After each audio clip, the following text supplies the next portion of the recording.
Jose Maria Panganiban. Si Jose Maria Panganiban ay sinilang noong Pebrero 2, 1863 sa Namboolo, Camarines Norte. Kilala sa gisang panulat na Jornapa.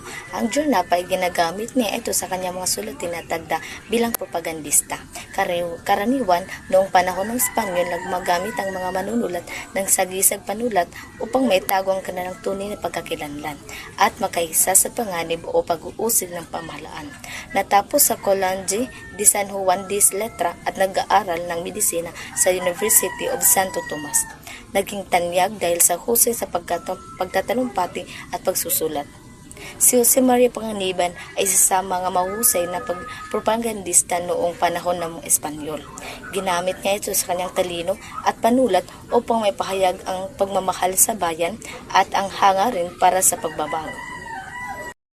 Mga katangian. Una, may memorya fotografika o matalas na memorya. Pangalawa, kabilang sa mga kilusang makabayan. Pangatlo, sumulat ng mga sanaysay at tula para sa propaganda. Ipinapakita ni Panganiban ang kanyang katalinuhan sa pamamagitan ng pagsusulat at pagtutulumpati. Naging mahalaga sa kanya ang ambag sa pagpapalaganap ng mga ideya tungkol sa kalayaan at edukasyon. Merong apat na tula si Jose Maria Panganiban. Una, ay Nuestro Obispo, tulang nagpapakita ng paggalang sa isang obispo. Pinapakita niya nito ang kanyang paghanga sa mabuting pinuno at ang kahalagahan ng panampalataya at mabuting pamumuno. Pangalawa, Noche de Mambolao, tungkol sa kagandahan ng Mambolao. Inilarawan niya ang katahimik at magandang gabi sa kanyang bayan bilang pagpapakita ng pagmamahal sa sariling lugar. Pangtatlo, ang lupang tinubunan, tulang makabayan tungkol sa Pilipinas. Pinapahayag nito ang matinding pagmamahal sa sariling bayan at ang tungkulin ng mamayan na pagtanggol ito. Pang-apat, sa aking buhay, naglalaman ng kanyang karanasan at adhikain. Makikita niya ito ang kanyang mas pangarap at sakripisyo para sa bayan at sa kapwa Pilipino. Sanaysay. Una, El Pendicimento, tumatalakay sa kahalagahan ng pag-iisip at kaalaman. Pangalawa, La Universidad de Manila, tungkol sa sistema ng edukasyon sa Manila. Pinapahayag niya ang kanyang opinyon at mungkay upang mapabuti ang edukasyon para sa mga Pilipino. Pangatlo, So Plan de Estudio, tumatalakay sa wastong paraan ng pag-aaral. Ipinapakita niya ang mahalaga at maayos na edukasyon upang makamit ang kaunlaran at kalayaan. Tatalakayin ko naman ngayon ay ang ginawang tula ni Marcelo H. del Pilar na pinamagatang Sagot ng Espanya sa Hibik ng Pilipinas. Puso ko'y hambal ng aking marinig, bunso ang taghoy mo'y mapighating higit, wala ka anak kong sariling hinagpis, na hindi karami ang inamong ibig. Wala kang salita, walang kahirapan na tinitiis kang di ko dinaramdam. Ang buhay mo'y bunga ni ring pagmamahal, ang kadustaan mo'y aking kadustaan. Ang lahat ng ito'y ninanais sana ng malaking lunas ng sinta mong ina. Ngunit pag-apihin mo ngayon matanda na, hapon na sa hirap ako't walang kaya. Ito na nga lamang may sasagot ng salantang ina sa hibik mong irog. Sasakian mo'y gipo huwag matutulog. Ang mga anak mo'y may sikwa sa laot. Frailing manlalaban, ngunit alin kaya sa galit ng bayang ang magiging kuta. Ang payapang dagat pag siya'y nagbala ay walang bayaning makasansala. Ang ipinaparating dito sa tulang ito ni Marcelo H. del Pilar, ito ay ang sagot ng Espanya sa Pilipinas, kung saan hindi alam mismo ng Espanya na ang mga praile at mga mapangabusong mga Espanyol ay siyang nagparusa sa mga Pilipino, kung saan ipinaparating niya na magkaisa ang mga Pilipino para ipaglaban ang kanilang karapatan at maging malaya. Narito naman ang Graciano Lopez Haina. Siya ay sinilang sa Haro, Iloilo, Disyembre 18, 1886.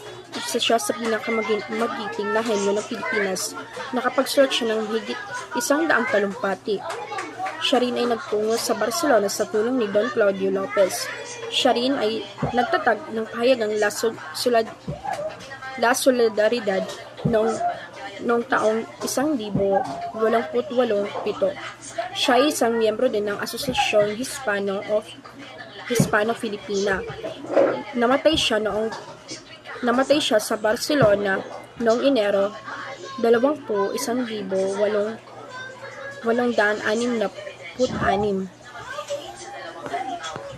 Narito ang mga akda ni Lopez Haina. La Guía del Fraile. Ito ay makapang-uyam sa kaibangan ng mga fraile. Kalulus-lunos ng kalagayan ng Pilipino. En honor de los Filipinos. Pagbibigay pugay sa 3 Pilipinong nanalo sa Paris Expo noong taong 1880.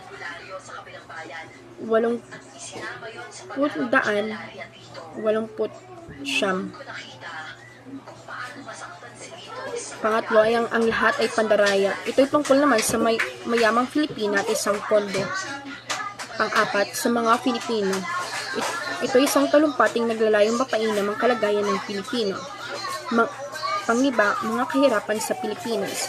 Ito'y tumutuligsa sa maling pamamahala at sistema ng edukasyon. Panghuli ay ang Fray Butod. Ito'y maikling nobela laban sa isang fraile, pangunahing akda ni Lopez Haina. Ang Fray Butod. Ito isang maikling nobela ni Graciano Lopez Haina. Narito ang paglalarawan kay Padre Butod. Siya isang mataba, pandak, bilugang muka.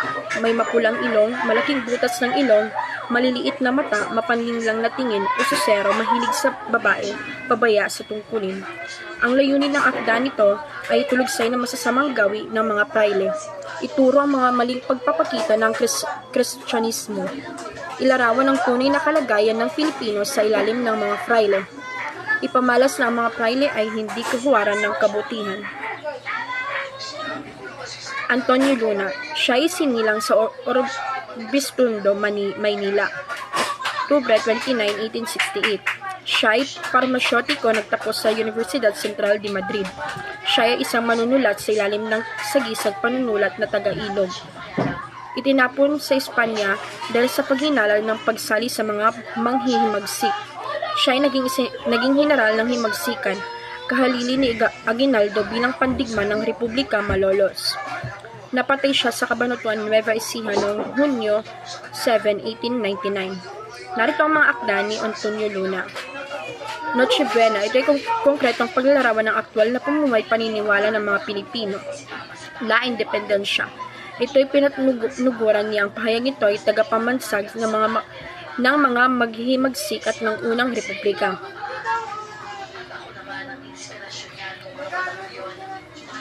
Yun lamang po at maraming salamat.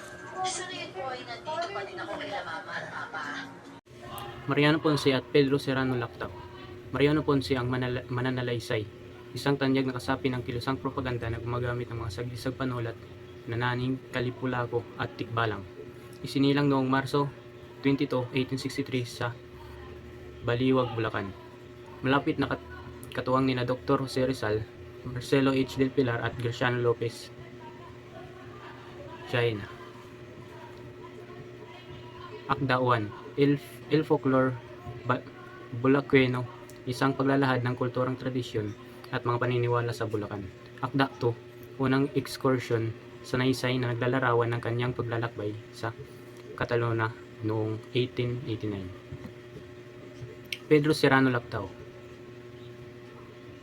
isang makabayang manunulat na nagbigay halaga sa sariling wika sa gitna ng pananakop. Diksyonaryo Hispano-Tagalog, 1889, kauna-unahang diksyonaryong pinuri ng lubos ni Rizal. Siya ang nanguna sa paggamit ng titik K. Studios Grammaticales at sobre la lingua Tagala. Mga pampanitik ang akda na naging pangunahing batayan ni Lupiki Santos sa pagsulat ng Balarila ng wikang pambansa. Masonarya at himagsikan. Ginamit ang mga lihim na kapatiran upang itanim ang binhi ng demokrasya. Lohiyang nilad. Itinatag niya ito kasama si Moises Salvador upang palaganapin ang mithiing kalayaan at karapatan. La Liga Filipina. Nagsisilbing unang sekretaryo nito sa ilalim ni Rizal na naging dahilan ng kanyang pagkatanggal sa pagtuturo at pagkabilanggo. Si Maria Panganiban. Isinilang noong Pebrero 2, 1863 sa Mombolao, Camarines Norte. Kilala sa sasagisag na Jumapa.